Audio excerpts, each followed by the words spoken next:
we have taken a variable n, sum equal to 0 and the remainder. We are giving the chance to the user to enter the number what he wants.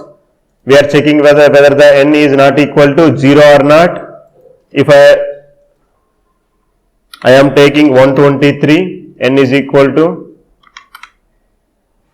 now I am checking whether that 123 n value is not equal to 0 or not. Now the n value is 123, this is remainder and this is sum and this is new n value. Initially the remainder is n modulus 10. Now the n value is 123. 123 modulus 10, the n value is 3.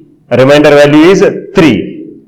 After that we are doing the sum. Sum is equal to, initial sum is 0. 0 plus remainder value 3. 0 plus 3, 3.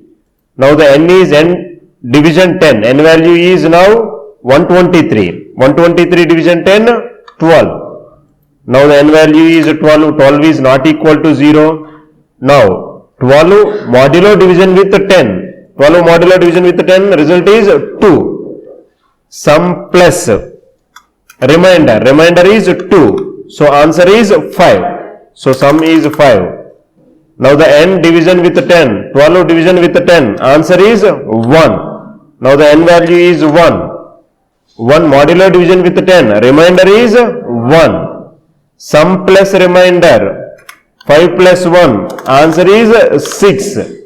Now the 1 division with 10, answer is 0. N value is equal to 0 because the condition is false, the control will be transferred out of the loop. Now the sum value is 6, 6 will be printed here. We will check. 123. Similarly, we can give any big number 1, 2, 3, 4, 5, 6, 7, 8. The sum is 36.